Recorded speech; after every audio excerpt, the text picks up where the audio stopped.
Хенри, ева пештерата. Ја гледам, знаев дека е така некаде. А сега што ќе правиме? Па ќе влеземе, зашто и некој далјавме толку далеко.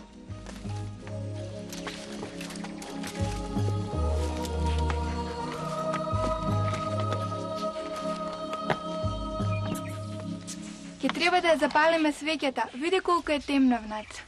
Да, јас се земав и канат. Го врзаме на некој камен, надвор од пещерата, да не се изгубиме внатре. Ова порано било рудник. Тука луѓето ваделе оловна руда. Јас неколку пати доаѓав и зимав, а кога дома со топло најдов чисто олово. Овде е страшно, а и татко ми ќе се наути ако зајацна на вечер. Па ние што тука дојдовме? Јас ќе се вратам, се плашам. Страшливки, врати се. А јас ќе влезам да соберам оловна руда.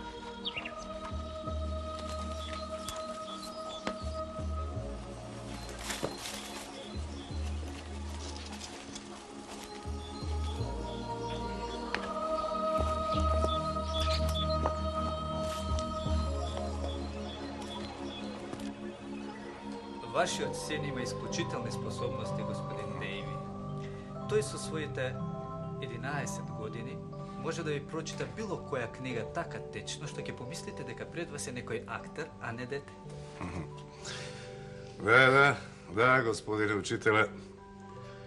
Нашиот син уште од 5-годишна возраст читаше така брзо и течно, што јас, да бидам искрен, не можев да го следам. И што е најинтересно, никој од нас не го учел ни да чита, ни да пишува. Се сам. Апсолутно сам. Не се работи само за читањето. Тој однапред го знае она што јас треба да го предавам во училиштето. Скришум ги прочитал сите книги во училишната библиотека. Токму и затоа дојдов кај вас. Ви советувам да го испратите во училиштето во Пензанс. Таму има многу подобри учители и подобри услови за учење. Вашето дете е навистина надарено. И ако му се овозможи да се дошколува, далеко ќе стигне во својот живот. И благодарам за советот, господине учителе. Така ќе постапиме. Ќе го испратам Хенри да учи во Пензанс. Наскоро малиот Хенри се пресели во Пензанс. Се смести во една таванска соба во куќата на еден нивен далечен роднина. Учеше ден и ноќ и наскоро стана најдобар ученик во училиштето. Во меѓувреме се случи трагедија. Неочекувано почина татко му и мајка му како шивачка мораше сама да го издржува петчленото семејство. Се помалку пари остануваа за школувањето на Хенри. Затоа момчето реши да побара работа. Прво се обрати кај местниот аптекар Џон Берлиос. Тој беше познат во градот како добар лекар, аптекар со големо искуство, а и добар познавач на тајните на хемијата.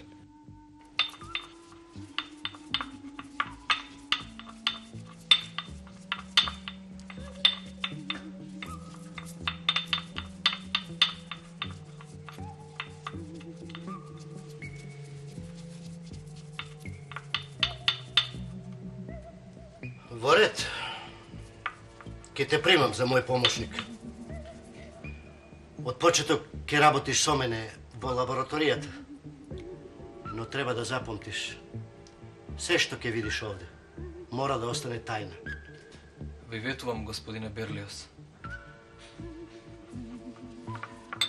За почеток ке ти ја дадам на располагање мојата библиотека. Прочитај се што мислиш дека ќе ти биде од полза. Обрати поголемо внимание на хемискиот учебник на Лавоазие. А прочитај го и букварот на Николсон. Добре дојде.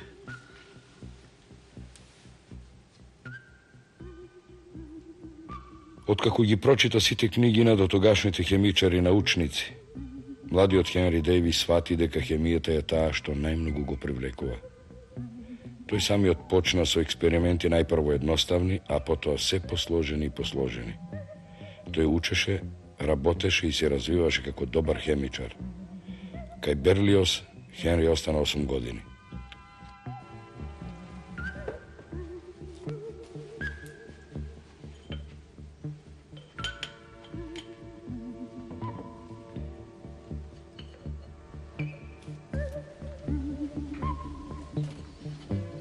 Добар ден. Добар ден. Се викам Бедоис. Драго ми е. Ве молам, ќе може ли би сакал да поразговарам малку со вашиот помошник Хенри Дејви? Да, во ред. Повелете, седнете. Благодарам. Тој е во лабораторијата. Веднаш ќе го повикам. Ќе почекам, благодарам.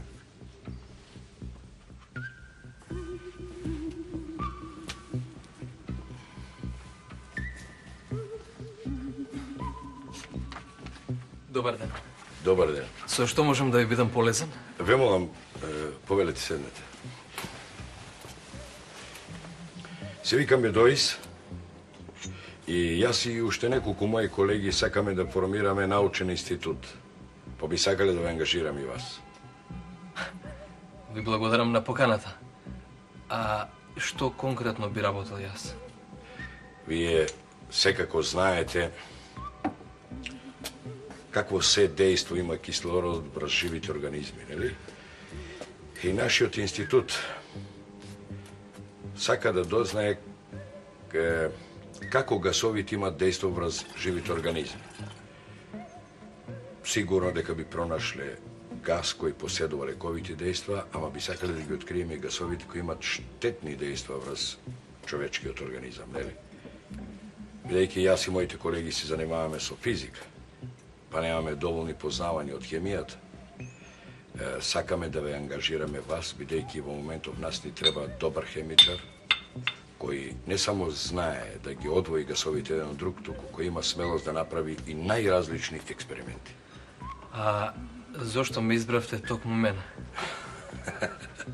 Па, за вас и за вашите добри особини, за вашите квалитети се зборува дури и во Лондон. И јас сум пратен во својство да ве поканам да дојдете во нашиот институт во Клифтон, бидејќи сметаме во моментот дека немаме подобар хемичар од вас. Секако ќе имате вие на располагање најсовремена лабораторија, неколку помошници и се разбира добра годишна плата.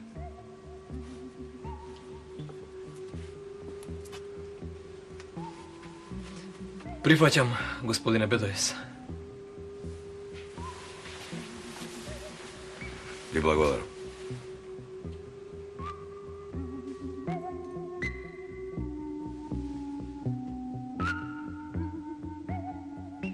Хенри Дејви и јас доста брзо се договоривме за нашата идна соработка.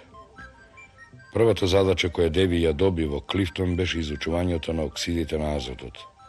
Имено пред известно време го прочитав тврдењето на американскиот научник Семуел Мичел дека азотот е исклучително штетен газ за луѓето.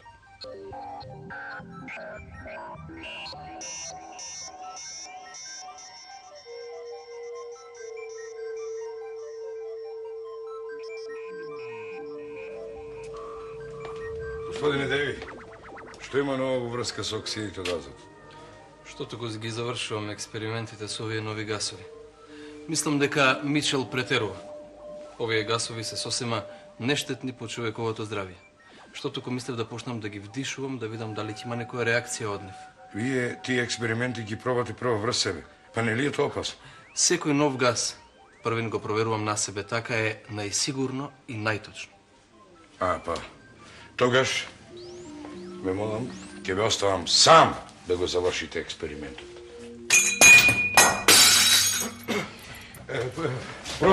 Простете за мојата невнимателност. Јас веднаш ќе ги соберам стакленчела и ќе наредам да ви донесат Господине, нов стаклен балон. не мачете се, јас ќе ги соберам. Дека ништо.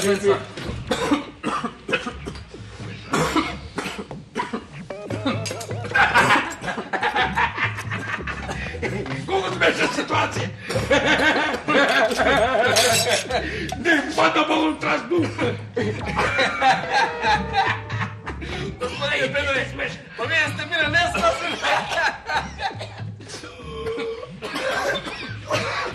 Господе, што ви е? А вие сте затруени. Брзо избегувајте од оваа просторија. Господине, Бедови. Брзо на чист воздух.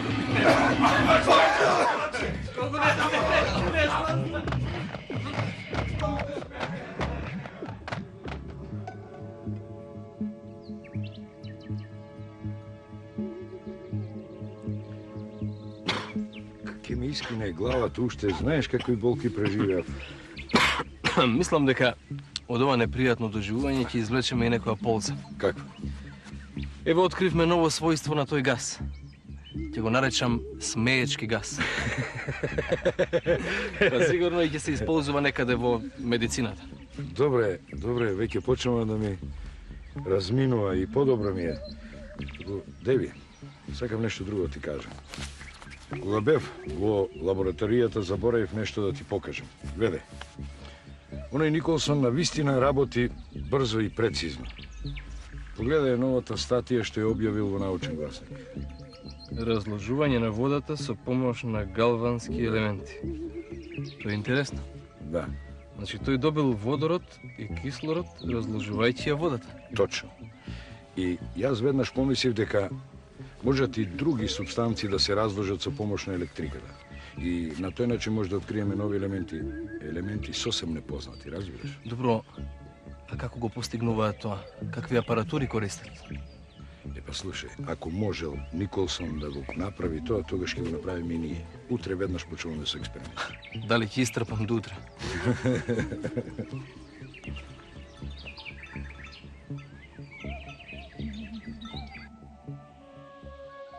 Новиот проблем ги заинтересира многу. Деви почна да го испитува дејствието на електричната струја на голем број субстанции. Јас нарачав нови садови, така наречени корита, во кои ги стававме субстанциите и низ нив пуштавме електрична струја. На краевите на коритото беа прицврстени електроди. Периодот на тие експерименти траеше многу долго, цели 8 години.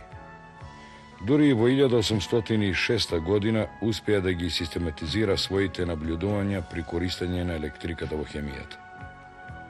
Круна на неговиот долгогодишен труд беше откривањето на два нови елементи – калиум и натриум, кои ги доби со електролиза, а веќе 1808 година на истиот начин издвои бариум, калциум, стронциум, магниум и на крај издвои чист бор од борна киселина.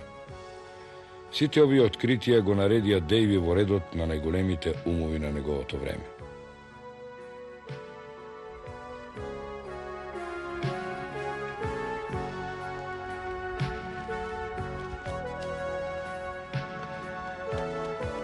Знаеш, после 10 години работа на воведувањето на електриката во хемијата, решив да започнам нешто ново. Кога ќе помислам како започнал се испитување на гасовите и со како успех помина на електриката, воопшто не би ме чудило сега да започне нешто ново.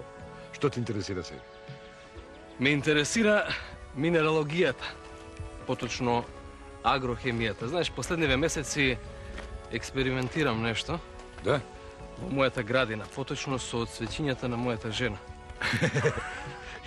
Се надевам не ги уништи цвеќињата. Не, напротив. Тие се 3 пати поразвиени отколку обично. А кутрата моја жена мисли дека е тоа заради обилните врнежи годинава. А вистинската причина? Користам минерални ѓубрива. Најповеќе азотно ѓубриво. Чекај, затоа ли ме донесе во оваа нива овде? Да. Што сакаш да ми покажеш? Ја посеав нивава со јачмен. Да. На неа ставив секакви видови ѓубриво. Резултатот ќе го видам напролет. Во секој случај, Дејви, тоа е полесна преокупација. Мислам дека еден ден со помош на агрохемијата ќе можеме да го контролираме растот на растенијата. Сакам да ти открием и уште една тајна. Кажи. Подготвувам учебник по агрохемија. Одлична идеја, само напред.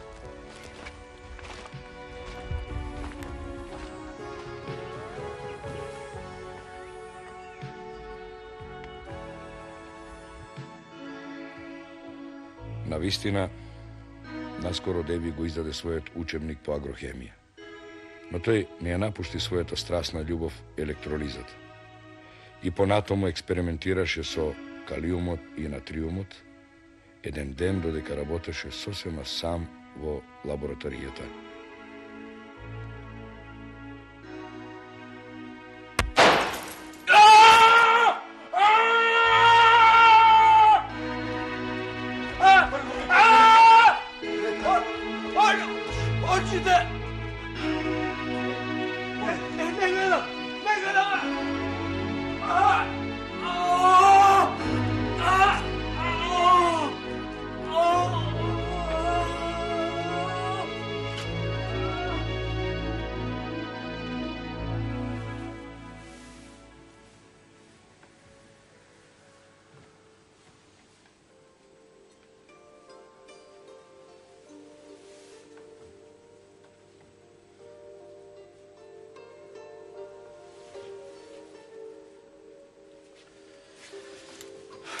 Имаше мали парченца стакло во левото око. Десното е сосема здраво. Но на левото се плашам дека ќе го изгубите видот. Барем едното да ми остане здраво, да можам да ги наблюдувам експериментите. Дейви, како се случи таа експлозија? Моја грешка. Знаев дека калиумот и натриумот бурно реагираат во вода. Ставив едно поголемо парче калиум во стаклениот сад. И стаклото не ја издржа високата температура. Се распросна на илјадници парчиња.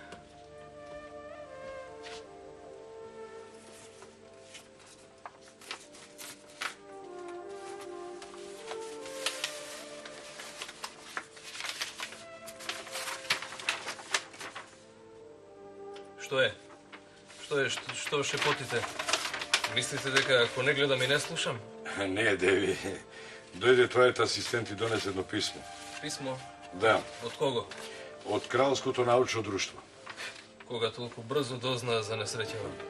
Не се работи за несреќа, се работи за нешто друго.